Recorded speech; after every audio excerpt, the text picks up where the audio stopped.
ശ്രദ്ധിച്ച് കേൾക്കണം. ഏ ആ എന്താണ് അഭിലാഷ് ശ്രദ്ധിച്ച് കേൾക്കണം. ഓക്കെ. അഭിലാഷിൻ്റെ മകനെ ഞാൻ എടുത്തോണ്ട് പോകുന്നു. അഭിലാഷിൻ്റെ മകനെ ഞാൻ എടുത്തുകൊണ്ട് പോകുന്നെന്ന് പറയുമ്പോൾ അഭിലാഷിന് ഉണ്ടാകുന്ന മാനസികാവസ്ഥ ഇവിടെ ഇരിക്കുന്ന വേറെ ആർക്കും ഉണ്ടാകത്തില്ല. പിടികിട്ടിയ അഭിലാഷിൻ്റെ കട ഞാൻ വന്ന് ആക്രമിക്കാൻ പോകുന്നെന്ന് പറയുമ്പോൾ അഭിലാഷിനുണ്ടാകുന്ന വികാരം മറ്റാർക്കും ഉണ്ടാകില്ല. ഇത്രയും കാര്യം ക്ലിയർ ആണല്ലോ? ഇത്രയും കാര്യം പറഞ്ഞത് അതെ. ഇനി അടുത്ത അതിൻ്റെ മറുഭാഗം പറഞ്ഞുതരാം. അതായത് അഭിലാഷിനെ നിലനിർത്താൻ അഭിലാഷ് ആശ്രയിക്കുന്നത് അഭിലാഷിൻ്റെ കടയാണെങ്കിൽ, അഭിലാഷിനെ നിലനിർത്താൻ അഭിലാഷ് ആശ്രയിക്കുന്നത് അഭിലാഷിൻ്റെ കടയാണെങ്കിൽ ഓക്കെ, അഭിലാഷിന് എന്തുണ്ടാകും? അഭിലാഷിന് മനപ്രയാസമുണ്ടാകും. എന്താണ് മനപ്രയാസം? ആശ്രയിക്കുന്ന ഈ കടയാണ്. ആ കടയുടെ ഒരു രൂപം മനസ്സിലുണ്ട്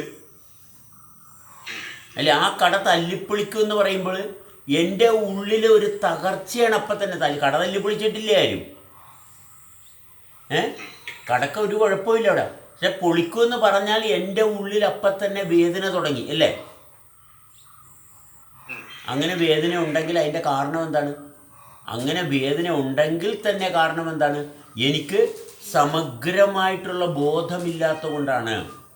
കാരണം അങ്ങനെ ഒരാൾക്ക് ചെയ്യാൻ പറ്റും. കാരണം എൻ്റെ പ്രവൃത്തി അങ്ങനെയാണ്. എൻ്റെ പ്രവൃത്തിയിൽ എനിക്ക് സ്ഥായി സ്വഭാവമില്ല. അപ്പോൾ ഒരാൾ വന്നു വെച്ചുമ്പോൾ എൻ്റെ അടുത്ത് പറയുന്നത് നിൻ്റെ ബിസിനസ് മൊത്തം തകർത്ത് കളയുമെന്ന് പറഞ്ഞാൽ ഞാൻ കൂളായിട്ട് പോകും. എന്തുകൊണ്ടാണ്? കാരണം ബിസിനസ്സിനെ മാത്രമല്ല ഞാൻ ആശ്രയിക്കുന്നത്, ഞാൻ വേറെ ഒത്തിരി കാര്യങ്ങളെ ആശ്രയിച്ചാണ് ഞാൻ നിൽക്കുന്നത്. വ്യത്യാസം മനസ്സിലായ? എൻ്റെ മകനെ ആരെങ്കിലും വന്ന് നശിപ്പിച്ചു എന്ന് പറഞ്ഞാൽ ഞാൻ കൂളായിട്ടിരിക്കും. എന്താ കാരണം? കാരണം എൻ്റെ മകൻ എന്ന് പറയുന്ന ഭാഗം അവിടെ ഒട്ടനവധി കാര്യങ്ങളുടെ സംരക്ഷണത്തിലാണ്. അത് ആരെങ്കിലും ഒരാൾ വിചാരിച്ചാൽ അവിടെ പെട്ടെന്ന് നശിപ്പിക്കാൻ പറ്റത്തില്ല. പിടികിട്ടിയ? കേട്ട മാതിരിയെ പലരും അസ്വസ്ഥരാകുന്നത് എന്തുകൊണ്ടാണ്? അവർ വളരെ സങ്കുചിതമായിട്ടുള്ള മനോഭാവത്തിൻ്റെ ഉടമയായതുകൊണ്ടാണ്, അല്ലെങ്കിൽ അടിമയായതുകൊണ്ടാണ്. അപ്പം നമ്മൾ മനസ്സിനെ മാത്രം ആശ്രയിച്ചാൽ, മനസ്സെന്ന് പറയുന്നത് ചുറ്റുപാടും കാണുന്നതിൻ്റെ പശ്ചാത്തലത്തിൽ നമ്മൾക്കുണ്ടാകുന്ന അനുഭവ തലങ്ങളാണ്, അല്ലെങ്കിൽ നമ്മൾ ഉണ്ടാക്കുന്ന വ്യവസ്ഥകളാണ് മനസ്സിൽ വരുന്നത്. പക്ഷെ ജീവിതം എന്ന് പറയുന്നത് മനസ്സിനെയും താണ്ടി, മനസ്സവിടെ ഉണ്ട്, വേണ്ട കുറച്ച് കാര്യങ്ങളുമുണ്ട്, ഉണ്ടായിക്കോട്ടെ.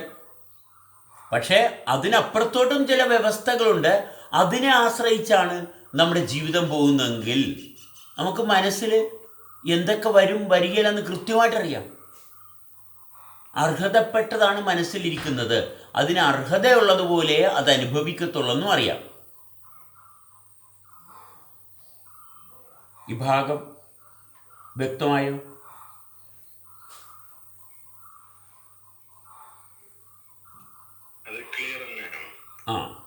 അപ്പം ഇത് നമ്മൾ ഒറ്റ നിമിഷം കൊണ്ട് ഉണ്ടാക്കിയെടുക്കുന്നതല്ല.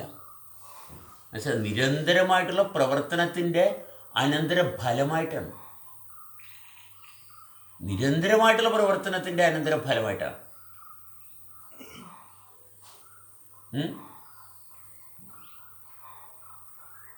അപ്പം നിരന്തരമായിട്ടുള്ള പ്രവർത്തനം. അവിടെ വീണ്ടും ശ്രദ്ധ വരണേ. എങ്ങോട്ട് വരണം? കർമ്മം, ധർമ്മം. എന്താണ് കർമ്മം, ധർമ്മം? കർമ്മം എന്ന് പറയുമ്പോൾ എന്തെല്ലാം തരത്തിലുള്ള കർമ്മമാകാം. കർമ്മം എല്ലാം കർമ്മമാണ്. പക്ഷെ കർമ്മം, ധർമ്മം എന്താണ്? ധർമ്മം? എന്താണ് ധർമ്മം?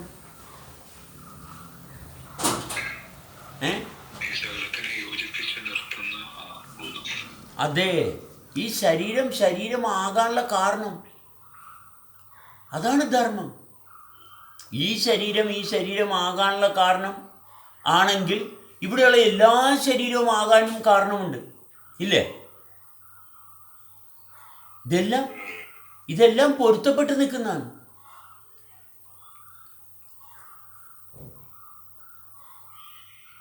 ഇതെല്ലാം പൊരുത്തപ്പെട്ട് നിൽക്കുന്നതാണ്.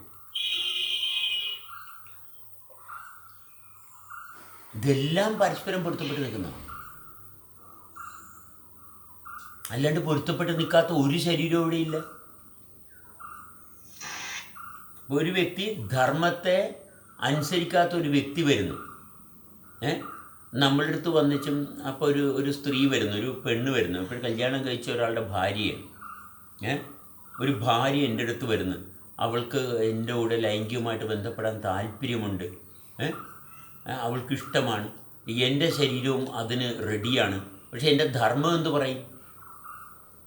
എൻ്റെ ധർമ്മം എന്തു പറയണം? അതെ, അത് പറയണം. കാരണം എന്താണ്? അവിടെ അവരൊരു എഗ്രിമെൻ്റ് വെച്ചിട്ടുണ്ട്. ആ എഗ്രിമെൻ്റ് എത്ര ബലഹീനമായിക്കോട്ടെ, എന്തും ആയിക്കോട്ടെ, ആ വ്യക്തി ആ ഭർത്താവിനെ ഒളിച്ച് പാത്ത് ആണ് വരുന്നതെങ്കിൽ, കാരണം ഇവളുടെ ശരീരത്തിന് ആവശ്യമാണ്, അതൊക്കെ റെഡിയാണ്, കറക്റ്റാണ്. പക്ഷേ ഭർത്താവുമായിട്ടൊരു എഗ്രിമെൻ്റ് ഉണ്ട്, ഇല്ലേ? എന്തോ? അതെ, ആ എഗ്രിമെൻറ്റിനെ നമ്മൾ അനുസരിക്കണം. നമ്മൾ ഓക്കെ ഭർത്താവിനോട് ചോദിക്കണം, ഇവൾക്ക് ഇങ്ങനെ ഒരു ആവശ്യമുണ്ട്, ഓക്കെ അവിടെ വരിക, മനസ്സിലായോ? അത് നടക്കില്ല. നമ്മൾ ധർമ്മത്തെ വെടിഞ്ഞിട്ട് യാതൊരു കാര്യവും ചെയ്യാൻ പാടില്ല.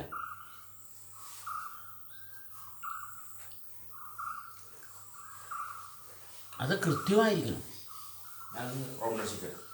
വണ്ടി ഇവിടെ വെച്ച് നിങ്ങൾ കൊടുത്തു ചായ കൊടുത്തരട്ടെ.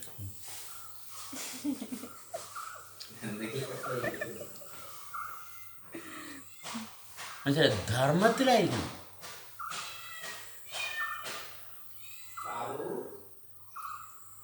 അല്ലേ?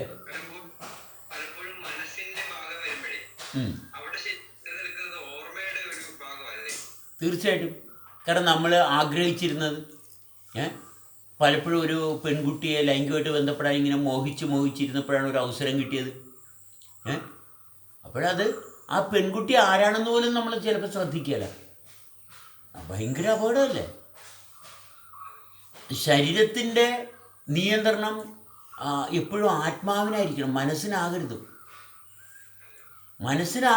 ശരീരത്തിൻ്റെ നിയന്ത്രണം മനസ്സിന് കൊടുത്താൽ ഒരിക്കലും ധർമ്മം ഉണ്ടാകില്ല. ഇവിടെയാണ് കോൺഫ്ലിക്റ്റ് വരുന്നത്. ഞാൻ ഇത് ചെയ്യണം. അപ്പോൾ അവിടെയാണ് നമ്മൾ എന്താ എടുക്കുന്നത്? നമ്മൾ അവിടെയാണ് ഹൃദയം എടുക്കുന്നത്. കാരണം എന്താണ്? ഹൃദയത്തിന് ആത്മാവായിട്ടുള്ള ബന്ധമേ അറിയത്തുള്ളൂ. ഹൃദയത്തിന് ബുദ്ധിയില്ല. ഹൃദയത്തിന് എന്താ ഉള്ളത്? ഹൃദയത്തിന് ബോധമാണുള്ളത്. ഹൃദയത്തിന് ബോധമേ ഉള്ളൂ. ബോധം എന്താണ്? സർവ്വതുമായിട്ടുള്ള ബന്ധമാണ്.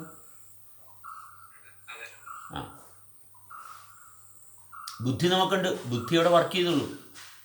പക്ഷെ ബുദ്ധി ഒരിക്കലും നമ്മുടെ ആന്തരിക വ്യവസ്ഥയുടെ അകത്ത് കയറി വർക്ക് ചെയ്യത്തില്ല. മെമ്മറി ഒരിക്കലും നമ്മുടെ ഉള്ളിൽ കയറി വർക്ക് ചെയ്യത്തില്ല. അവിടെ ഒരു കുഴപ്പമില്ല. ബുദ്ധി ഉള്ളതുകൊണ്ട്, മെമ്മറി ഉള്ളതുകൊണ്ട് നമുക്ക് എന്താ കുഴപ്പം? നമുക്ക് മെമ്മറി ഉണ്ട്, ബുദ്ധിയുണ്ട്, ശരീരമുണ്ട്, സെക്ഷൽ റോസലുണ്ട്. അതുകൊണ്ട് എന്തെങ്കിലും കുഴപ്പമുണ്ടോ? ഒരു കുഴപ്പമില്ല. ഇതൊന്നും ഇല്ലാണ്ടാക്കണ്ട. പക്ഷെ നമുക്ക് ഇതിനോടൊപ്പം തന്നെ നമുക്ക് ആത്മബോധവുമുണ്ട്.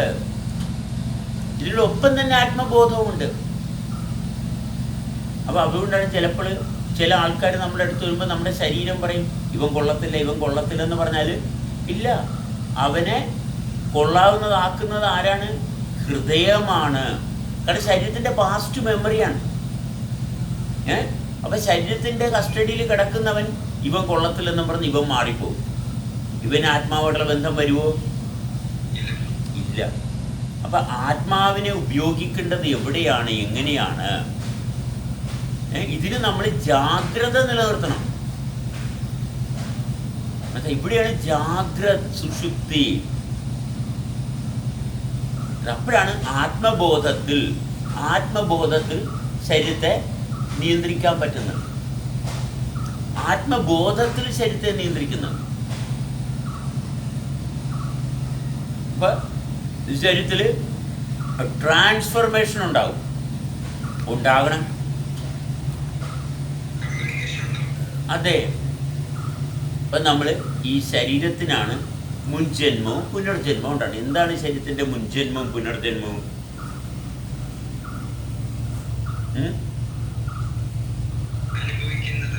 അതെ, ഈ അനുഭവത്തിൽ ഒരു കാലഘട്ടത്തിൽ ഉണ്ടായിരുന്ന ശരീരത്തെ നമ്മൾ വീണ്ടും പുതിയതായിട്ട് ജനനം കൊടുത്ത് ഇത് ഈ ആത്മാവിൻ്റെ സ്വാധീനത്തിൽ തുടർച്ചയായിട്ട് പോയിക്കൊണ്ടിരിക്കുകയാണ് കേട്ടോ. അതിൻ്റെ ചത്തതിന് ശേഷമൊന്നും അല്ല കേട്ടോ. ഇനി ചത്താന്ന് ചോദിച്ചു കഴിഞ്ഞാൽ ശരീരത്തിൽ ആ പറയുന്ന പരമാത്മാവുമായിട്ടുള്ള ബന്ധത്തിലല്ലാതെ നമുക്ക് ഇനിയിപ്പോൾ ഒരു ചെറിയൊരു ഇതിനിടയിലൊരു തട്ടിപ്പ് ആത്മാവുണ്ട്. എന്താണ് തട്ടിപ്പ് ആത്മാവ്? എന്താണ്? ചിടത്തിൻ്റെ തീരുമാനത്തിൽ കൊണ്ടുപോകുമ്പോൾ അപ്പോഴും ഇതിനകത്തൊരു ആത്മാവിൻ്റെ സ്വാധീനമുണ്ട്. അതിനാണ് ഈ തട്ടിപ്പ് ആത്മാവെന്ന് പറയുന്നത്. മനസ്സിലായി? ഇതിനാണ് പിശാച് എന്നൊക്കെ പറയുന്നത്. അവിടെ ശരീരം മറ്റൊരു ശരീരത്തിൻ്റെ നിയന്ത്രണത്തിൽ കിടക്കുമ്പോഴും അവിടെ ഒരു ആത്മസ്വാധീനം ഉണ്ടാകും. അത് ടെമ്പററി ആയിട്ട് രൂപം കൊണ്ട് തന്നെ ആത്മാവെന്ന് വിളിക്കാൻ പാടില്ല സത്യത്തിൽ. പക്ഷെ മനസ്സിലാക്കാൻ വേണ്ടി ഞാൻ ആത്മാവെന്ന് പറഞ്ഞാൽ അതിനെയാണ് നമ്മൾ പിശാചെന്ന് വിളിക്കുന്നത്. മനസ്സിലായോ? ഇതിന് ശക്തിയുണ്ട് കേട്ടോ. കാരണം ശരീരം ഉപയോഗിച്ച് നേരെ റിവേഴ്സാണ്. ശരീരം ഉപയോഗിച്ച് ഒരു ആത്മാവിനെ ഉണ്ടാക്കിയെടുക്കുക. ശരീരം ഉപയോഗിച്ച് ഒരു ആത്മാവിനെ ഉണ്ടാക്കിയെടുക്കുക. തെറ്റായ രീതിയിൽ ശരീരത്തിൻ്റെ സമ്പർക്കം കൊണ്ടുവന്നാൽ അതിന് അതിൻ്റേതായിട്ടുള്ള ഒരു ആത്മാവുണ്ടാവും. അതാണ് ഒരാളുടെ വെറുപ്പ് ഉണ്ടാക്കിയെടുത്ത്, ഒരാളുടെ വിദ്വേഷം ഉണ്ടാക്കിയെടുത്ത് എന്ത് സംഭവിക്കും? ഈ വിദ്വേഷത്തിൻ്റെ ആത്മാവ് നിരന്തരം പ്രവർത്തിച്ചുകൊണ്ടിരിക്കും. അത് നമ്മളുടെ ധർമ്മത്തിലുള്ള ആത്മാവുമോ ആകത്തില്ല. കാരണം അതിന് ധർമ്മമൊന്നും അറിയത്തില്ല. അതിനിപ്പോൾ വെറുപ്പിൻ്റെ ഒരു ആത്മാവ് നമ്മൾ കണക്ട് ചെയ്ത് ഇത് ഈ ആത്മാവെന്ന് പറഞ്ഞാൽ നമ്മുടെ ശരിക്കുള്ള റിയൽ ആത്മാവുമായിട്ട് യാതൊരു ബന്ധവുമില്ലാത്തൊരു സാധനമാണ്. പക്ഷേ ഇവിടെ ഇങ്ങനൊരു സംഭവത്തിൻ്റെ പോസിബിലിറ്റി ഉണ്ട്. പക്ഷെ അതിന് അല്പായുസേ ഉള്ളൂ. അവന് കേട്ടോ, അപ്പം അതിന് അല്പായുസേ ഉള്ളൂ. നമ്മളിപ്പോൾ മനസ്സിലാക്കാൻ വേണ്ടിയിട്ട് ഞാനിങ്ങനെ എക്സ്പ്ലെയിൻ ചെയ്യേ. ഈ വാക്കുകളെ ഒന്നും കയറി പിടിച്ചിട്ട് കാര്യമില്ല. നിങ്ങളത് തിരിച്ചറിയുന്നുണ്ടെങ്കിൽ ഓക്കെ, തിരിച്ചറിയുന്നില്ലെങ്കിൽ വിട്ടുകളയുക. അപ്പം നമ്മുടെ ശരീരം കൊണ്ട് നമ്മൾ മറ്റൊരാളെ അപകടപ്പെടുത്താൻ ശ്രമിക്കുന്നു. അങ്ങനെ മറ്റൊരാളെ അപകടപ്പെടുത്തണമെന്നുണ്ടെങ്കിൽ ആ അപകടപ്പെടുത്താൻ കാരണമായിട്ടുള്ള ആത്മാവോടെ വരണം.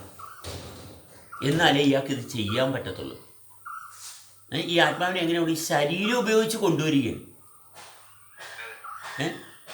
ഈ ശരീരത്തെ ഉപയോഗിച്ച് കൃത്രിമമായിട്ട് ശരീരത്തെ മാനിപ്പുലേറ്റ് ചെയ്ത് ഇവർക്ക് ഇങ്ങനെ ഒരു ആത്മാവ് ഉണ്ടാക്കിയെടുക്കാൻ പറ്റും. ഇത് സാധ്യമാണ് കേട്ടോ.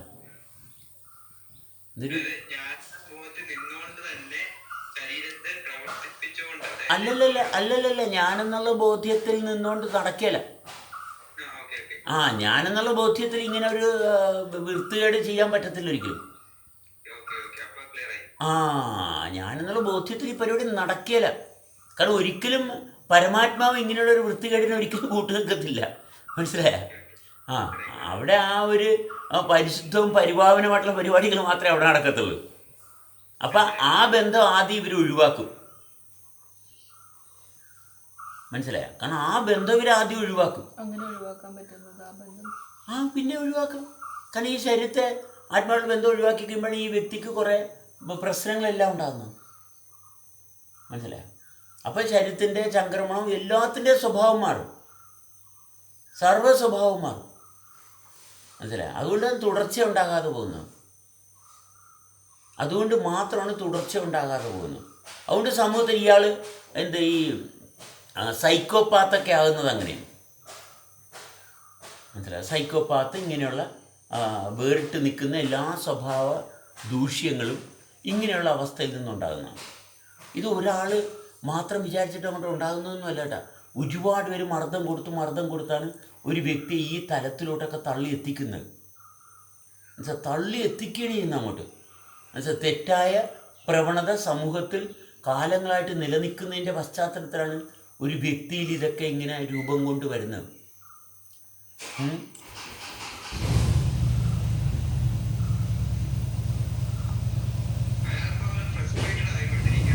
അതെ, കാരണം അതാണല്ലോ അതിൻ്റെ റോൾ, അതാണല്ലോ.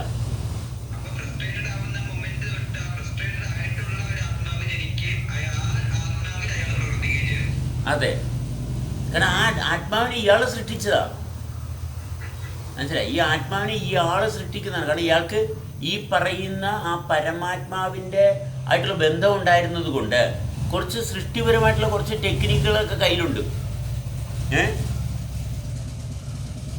പിടികിട്ടിയ സൃഷ്ടിയുടെ കുറച്ച് കാര്യങ്ങൾ, വ്യവസ്ഥകൾ കയ്യിലുണ്ട്. പക്ഷെ അത് ഉപയോഗിച്ചിട്ടാണ് ആ പരമാത്മാവിൻ്റെ സൃഷ്ടിപരമായിട്ടുള്ള അവസ്ഥയിൽ നിന്ന് വിട്ടിട്ട്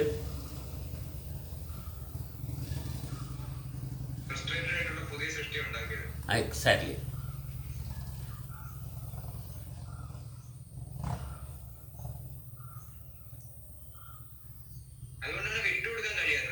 എക്സാക്ട്ലി.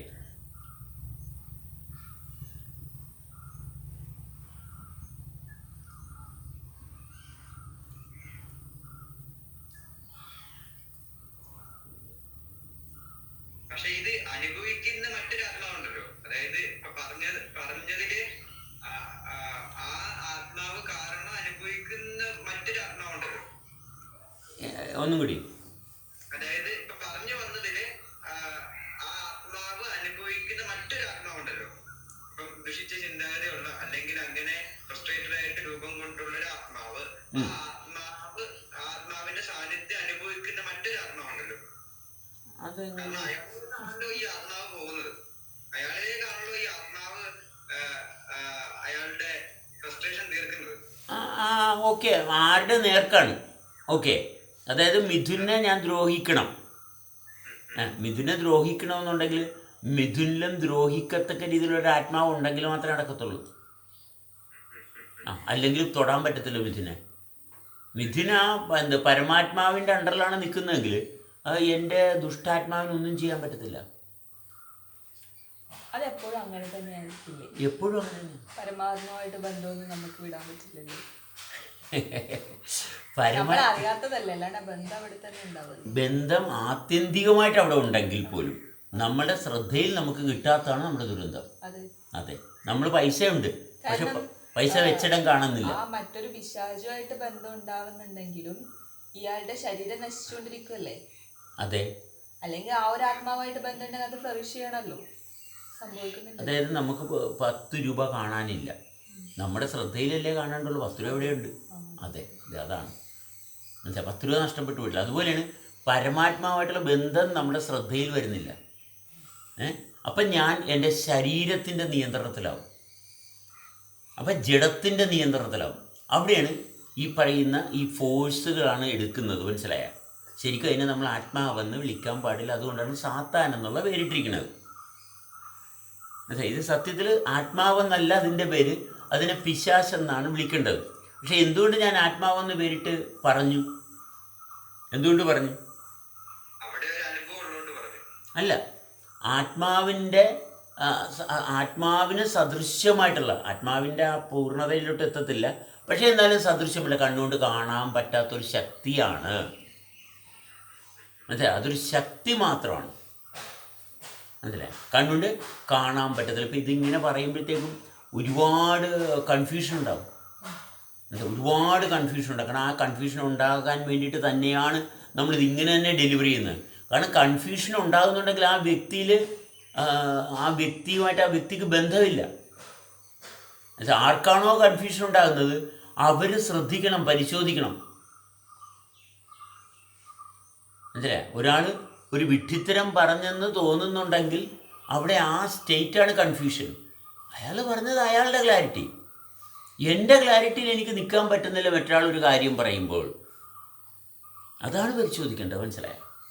ഓക്കെ അല്ലേ?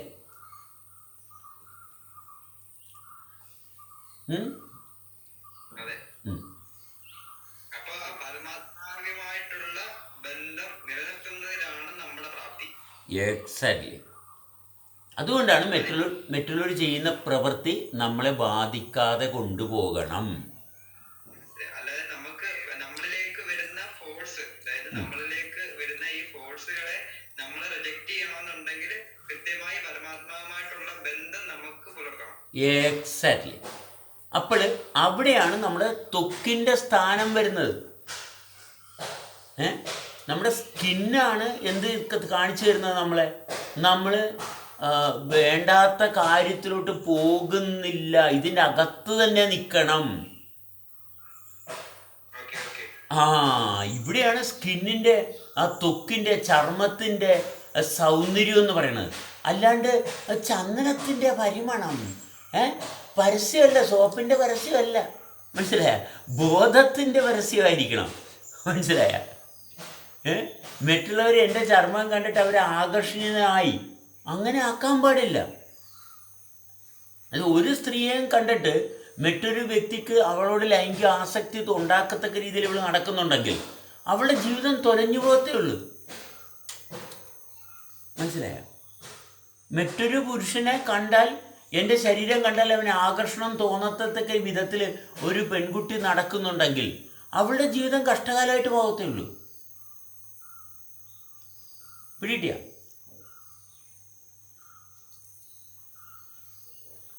ഇത് ഓൾറെഡി അട്രാക്ഷൻ ഉള്ളതാണ്. ജന്മനാ സൃഷ്ടിപരമായിട്ട് സ്ത്രീയുടെ ഭാഗത്തോട്ട് അട്രാക്ഷൻ ഉള്ളതാണ്. പിന്നെയും പെർഫ്യൂം അടിച്ച് പിന്നെ അർദ്ധനഗ്നമായിട്ടും പിന്നെ എൻ്റെ ശാരീരികമായിട്ടുള്ള ചില അവസ്ഥകളെ മാത്രം പ്രൊജക്റ്റ് ചെയ്ത് നടക്കുക എന്ന് പറയുന്നത് ആ വ്യക്തിയുടെ ജീവിതം ആ വ്യക്തി തൊലച്ചതിൻ്റെ ലക്ഷണമാണ്.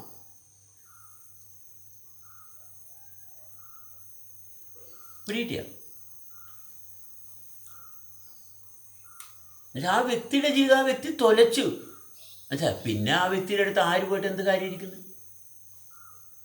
ആ വ്യക്തിയായിട്ട് നമുക്ക് ബന്ധത്തിൻ്റെ ആവശ്യമില്ല. അവിടെയാണ് ബന്ധപ്പെടുന്നതെങ്കിൽ അത് നാശത്തിലോട്ടേ പോകത്തുള്ളൂ.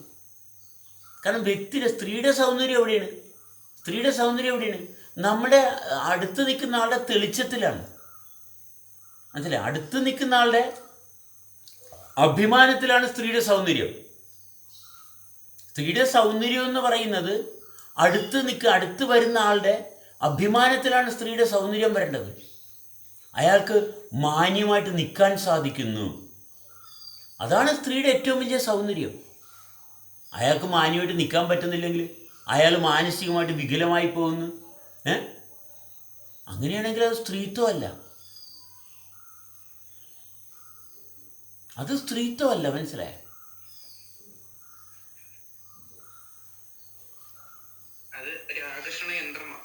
അതെ, അത് ആകർഷിക്കുന്നുണ്ടെന്ന് അറിയുകയും ആകർഷിക്കുമ്പോൾ എൻ്റെ അടുത്ത് വരുന്നത് എന്താണെന്നും അതിനോട് ഞാൻ എങ്ങനെ കൈകാര്യം ചെയ്യണമെന്നും സ്ത്രീ അറിഞ്ഞിരിക്കണം, ഇല്ലേ?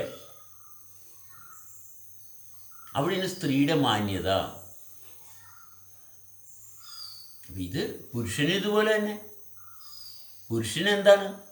പുരുഷൻ്റെ ശരീരത്തിൽ സ്ത്രീയുടെ സ്വാധീനം വരുമ്പോൾ പുരുഷന് ആകാശവുമായിട്ടുള്ള ബന്ധമില്ലേ? അല്ലാണ്ട് എൻ്റെ ശരീരം മാത്രമാണ് ഞാനെന്നും പറഞ്ഞുകൊണ്ടിരുന്നു കഴിഞ്ഞാൽ എങ്ങനെയാണ്?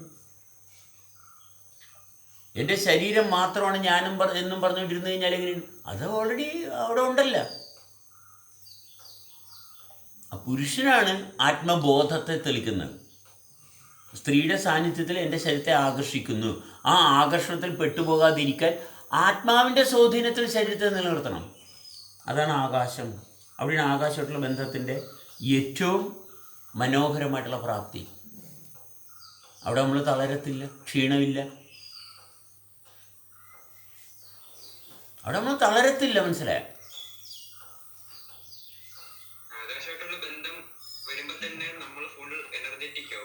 തീർച്ചയായിട്ടും.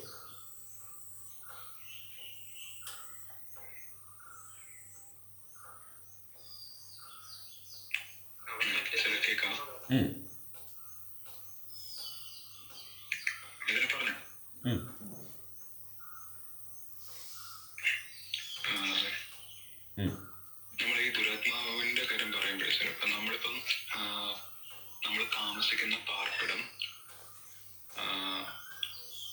ഈ പറയുന്ന ഈ ദുരാത്മാവിന്റെ ക്രിയേഷനെ സ്വാധീനിക്കുന്ന ഘടകത്തിലൊന്നാണോ?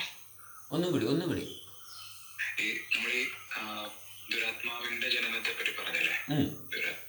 അപ്പം അങ്ങനൊരു ഭാഗം, അങ്ങനൊരു ഫോഴ്സിന്റെ ഇൻഫ്ലുവൻസിൽ നമ്മൾ വരാൻ നമ്മൾ താമസിക്കുന്ന പാർപ്പിടം, ഇപ്പം ശരീരം അല്ല, ശരീരമല്ല ഉദ്ദേശിക്കുന്നത്, ഈ വീട്. അപ്പം ഇപ്പൊ നമ്മൾ ഈ വാസ്തുശാസ്ത്രം അനുസരിച്ച് വീട് വെച്ചില്ലെങ്കിൽ ആ വീട്ടിൽ താമസിക്കുന്നവർക്ക് അഭിവൃദ്ധി ഉണ്ടാവില്ല എന്ന് പറയും. അപ്പൊ ഈ ഒരു നമ്മൾ വസിക്കുന്ന സ്ഥലത്തിന് വ്യക്തമായിട്ടുള്ള എയർ സർക്കുലേഷനോ അല്ലെങ്കിൽ ലൈറ്റിന്റെ സർക്കുലേഷനോ പ്രോപ്പർ അല്ല, നമ്മൾ അങ്ങനെ ഒരു ഭാഗത്താണ് ജീവിക്കുന്നതെങ്കിൽ ഈ പറഞ്ഞ ദുരാത്മാവിന്റെ ജനനം കുറച്ചും കൂടി പോസിബിൾ ആണ്. നമ്മുടെ ശാരീരിക അവസ്ഥക്ക് സൂട്ടബിൾ. എയർ സർക്കുലേഷൻ ഇല്ലെങ്കിൽ നമുക്ക് പ്രോപ്പറായിട്ടുള്ള ഇത് കിട്ടിയില്ലെങ്കിൽ കണ്ടാമിനേറ്റഡ് ആകത്തില്ലേ? അത് ഡെഫിനറ്റ് അല്ലേ? അല്ല, വേറെ എന്തൊക്കെയുണ്ട്? അതായത് ഒരുപാട് കാര്യങ്ങളുണ്ട്. മനസ്സിലായ? നമ്മളിപ്പോഴും ഒരു കാറിൽ കയറിയിരിക്കുന്നു. ആ കാറിൽ കയറിയിരിക്കുമ്പോൾ കാറ് നമ്മൾ ഓടിക്കുമ്പോൾ അത് മാനേജ് ചെയ്യാൻ പറ്റുന്നില്ലെങ്കിൽ, കാർ ഓടിക്കാൻ പറ്റുന്നില്ലെങ്കിൽ അപകടം ഉണ്ടാകല്ലേ? അല്ലേ? അതുപോലെ തന്നെ വീടിൻ്റെ കൺസ്ട്രക്ഷൻ, ആ വീടിൻ്റെ കൺസ്ട്രക്ഷൻ, അതിൻ്റെ പെർഫെക്റ്റ്നെസ് എന്ന് പറയുന്നത് എന്താണ്? ആ വീട് എങ്ങനെയാണ് ഇരിക്കേണ്ടത്? അവിടെ ഒരു എനർജിയുടെ ഒരു മണ്ഡലം ക്രിയേറ്റ് ചെയ്യും, അല്ലേ? എനർജിയുടെ ഒരു മണ്ഡലം ക്രിയേറ്റ് ചെയ്യും.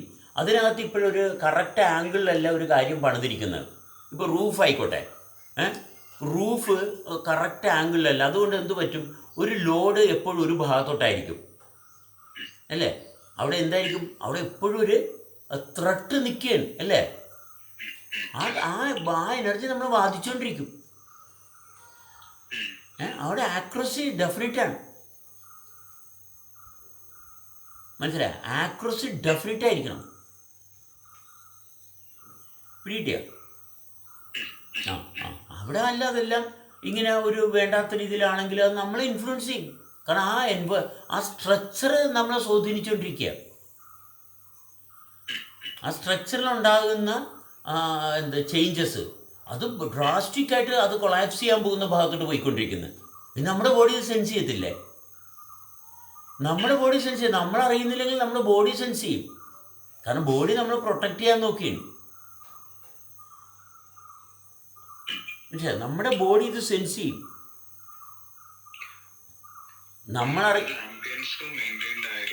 എക്സാക്ട്ലി. അത് സിമെട്രിക്കലായിരിക്കണം, പൊരുത്തപ്പെട്ടിരിക്കണം. നമ്മുടെ ശരീരത്തിൻ്റെ വ്യവസ്ഥയുമായിട്ട് പൊരുത്തപ്പെട്ടതായിരിക്കണം നമ്മുടെ വീട്. അല്ല നമുക്ക് അനുകൂലമല്ലാത്ത എന്താണ്? ഒരു എലി മാളം ഉണ്ടാക്കുന്നത്, എലിയുടെ മാളം എങ്ങനെയായിരിക്കും? ഈ എലിക്ക് പറ്റുന്ന രീതിയിലല്ലേ എലി ഉണ്ടാക്കുന്നത്? ഒരു തേനീച്ചയുടെ ഹണിക്കോമ്പ് എങ്ങനെയായിരിക്കുന്നത്? നമുക്ക് എപ്പോൾ നോക്കിയാലും ഇത് ഹണിക്കോമ്പാണെന്നറിയാം, അല്ലേ? അതിൻ്റെതായിട്ടുള്ള വൃത്തിയുണ്ട് അവിടെ. ഒരു 8 കാലി വല ഉണ്ടാക്കുന്നു, അതിനില്ലേ ഒരു വാസ്തുവില്ലേ? അത് എല്ലാത്തിനുണ്ട്, എല്ലാ ജീവജാലങ്ങൾക്കും ഉണ്ട്. കാരണം അതിൻ്റെ ശരീരഘടനയുമായിട്ട് പൊരുത്തപ്പെടുന്ന രീതിയിലേ അത് ഉണ്ടാക്കത്തുള്ളൂ. മറ്റൊരു അതായത് ഇപ്പം അയൽക്കാരനേക്കാൾ ബെറ്റർ ആയിട്ടുള്ള വീട് വെക്കണം എന്നുള്ളൊരു ഭാഗത്താണ് നമുക്ക് ഈ നമ്മുടെ ശരീരത്തിന്റെ സിമെട്രിയും വീടിന്റെ ഇക്വിലിബ്രിയം തമ്മിൽ തെറ്റിപ്പോയത്. അതെ, കാരണം നമ്മൾ ശരീരത്തെ മാത്രമേ കാണുന്നുള്ളൂ. അതിൽ ജീവനുണ്ടെന്നും ജീവൻ നിലനിൽക്കാൻ കാരണമായിട്ടുള്ള ആത്മാവുണ്ടെന്നുള്ള ബോധ്യമില്ല ആർക്കും. കാരണം തലമുറകളായിട്ട് പഠിപ്പിക്കുന്നു. പഠിച്ചത് മുഴുവൻ എന്താണ്? അത് കമ്പനിയിലും ഫാക്ടറിയിലും സമൂഹത്തിലും വലിയ ആളാകാനാണ്. സമൂഹത്തിൽ വലിയ ആളായി. പക്ഷേ ഇവനപ്പോഴും എത്ര സമൂഹത്തിൽ വലിയ ആളായിട്ട് ഇവന് നിരാശയുള്ളൂ, അല്ലേ?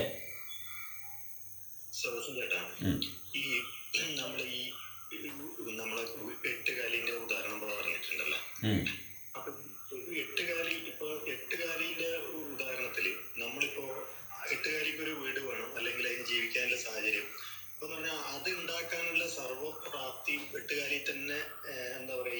ആയിട്ടുണ്ട്.